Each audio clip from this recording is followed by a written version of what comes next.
పచ్చని గ్రామంలో చెట్టు కింద పని తెలియని మల్లయ్య నిద్రపోతున్నాడు. ఇంటి పనులన్నీ సీతమ్మే చేస్తుంది. మల్లయ్యకు పనితో పనిలేదు. సీతమ్మ కోపంగా పిలిచినా మల్లయ్యకు లేచే ఉద్దేశమే లేదు.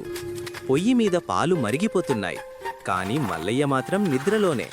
చూస్తుండగానే పాలు పొంగి మాడిపోయాయి. సీతమ్మ కోపం మల్లయ్య మీద పగలబడి పడింది.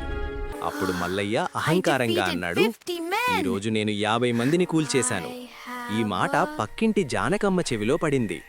అదే మాట ఊరంతా పాకిపోయింది. ఈ వార్త చివరకు రాజు చంద్రవర్మ దగ్గరకు చేరింది.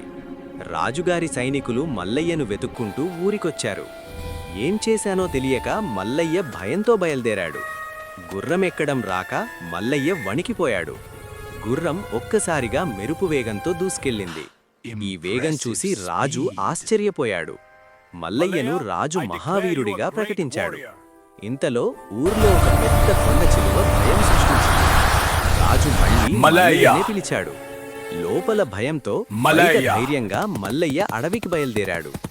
చెట్టుపై ఎక్కి మల్లయ్య నిద్రలోకి జారుకున్నాడు. అదే రాత్రి కొండ చిలువ చెట్టు దగ్గరకు వచ్చింది. చెట్టు చుట్టూ చుట్టుకొని చిలువ బిగుసుకుంది. ఉదయం వెలుగుపడింది. మల్లయ్య మెలకువ వచ్చింది. చూస్తే కొండ చిలువ చచ్చిపడి ఉంది. గ్రామస్తులు మల్లయ్యను వీరుడిగా జయకొట్టారు. రాజు మల్లయ్యను మరింత గౌరవించాడు. ఇంతలో పక్క రాజ్యం నుంచి యుద్ధలేఖ వచ్చింది. ఆఖరి ఆశగా రాజు మల్లయ్యను వేడుకున్నాడు. యుద్ధానికి బయలుదేరిన మల్లయ్య లోపల మాత్రం వణికిపోయాడు. గుర్రం అదుపు తప్పి శత్రు సైన్యం వైపు దూసుకెళ్ళింది. ముందు 2 తాటి చెట్లు కనిపించాయి. ఆపాలని పట్టుకుంటే చెట్లు ఊడిపోయాయి. చెట్లు చేతుల్లో పట్టుకుని మల్లయ్య దూసుకొచ్చాడు. ఈ దృశ్యం చూసి శత్రు సైన్యం పారిపోయింది. ఒక్క యుద్ధం లేకుండానే విజయం సాధించాడు. రాజభవనానికి తిరిగొచ్చిన మల్లయ్యను రాజు ఆలింగనం చేసుకున్నాడు. బంగారం బహుమతులతో మల్లయ్యను సత్కరించారు. సీతమ్మ గర్వంగా మల్లయ్యను చూసింది. ఊరంతా మల్లయ్యను మహావీరుడిగా చూశారు.